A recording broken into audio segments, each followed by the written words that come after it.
Bisa gini, nih dari belakang aja gini, gini, posisinya gini.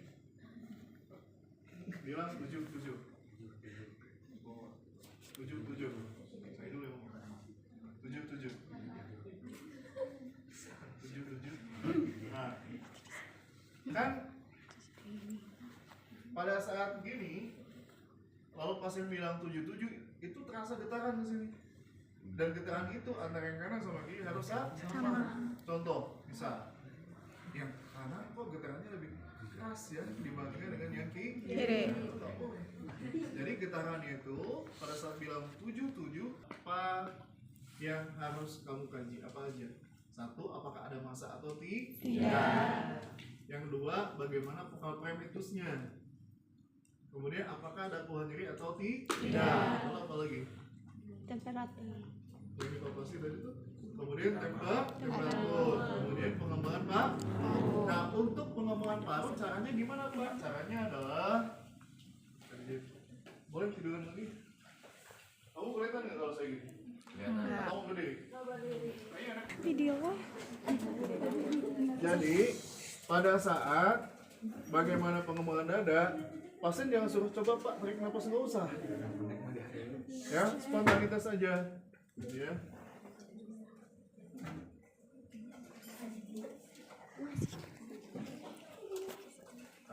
Atau bisa juga kita lihat, misalkan kalau misalkan baju dilepas itu kan akan kelihatan. Lihat pengembangan dadanya. Kan harusnya normalnya kan ini kan? Nggak boleh ini ngangkat kedua, ini ketinggalan. Itu namanya tidak simetris. Paham ya? Untuk kayak gitu.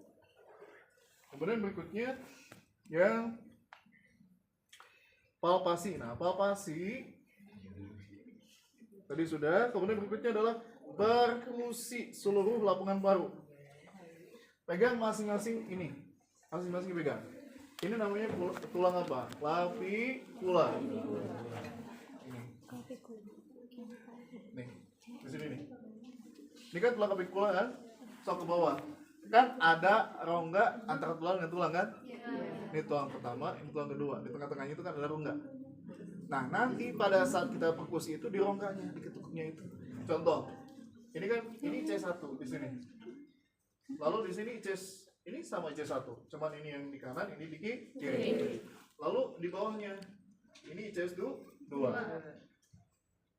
Susah ya kalau pakai baju. T3. Terus kursusnya lebih enak ini nulisnya. Nah ya, udah gitulah, gitu ya. Nah, kasihan ya.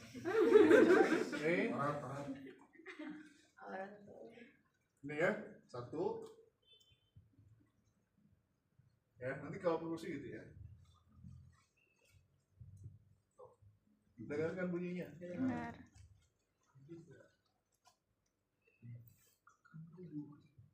Ya kan? Nanti gini.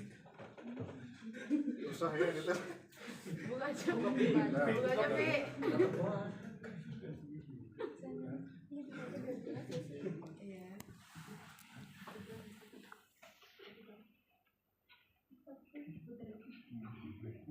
Apa bedanya?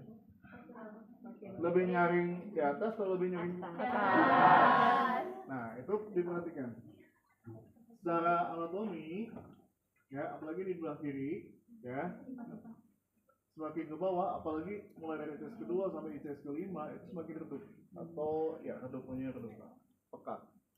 Kenapa? Karena memang di sini ada organ padat namanya jantung. Tapi semakin ke bawah itu nggak boleh redup, ya. Apalagi kalau yang sebelah sini gitu ya. Nah harusnya ICS 2 sampai ICS 5 lah. Tapi kalau semakin ke bawah dia semakin redup, ICS 6, ICS 7 kok masih redup, curiga bisa jadi jantungnya mengalami pembekalan atau pembesaran, ya. Dan coba deh, lebih nyari mana antara kanan sama kiri nanti gitu ya.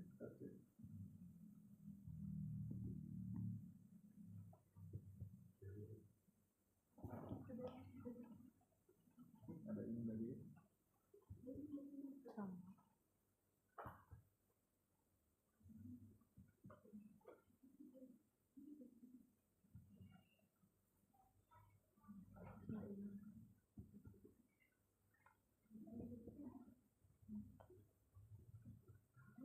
Di sini lebih redup ini dibanding di sini, ya. Karena memang organ yang padat ada di sebelah kiri. Ya. Paham?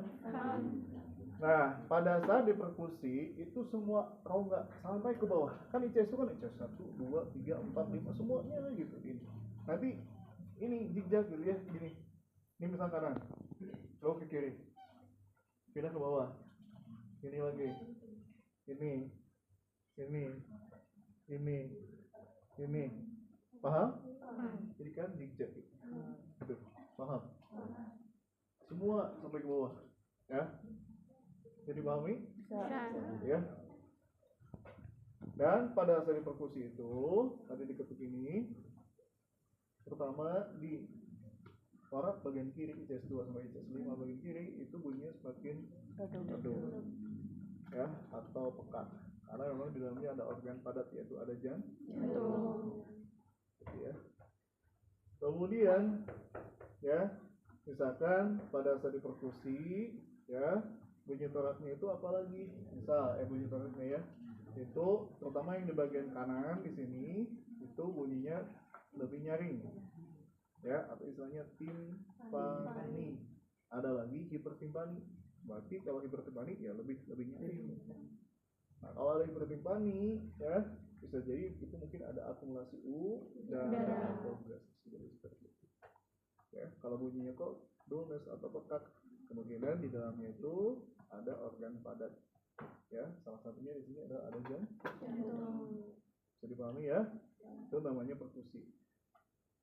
Dan perkusi ini juga bisa dipakai sebagai salah satu cara atau metode untuk menentukan lokasi jantung.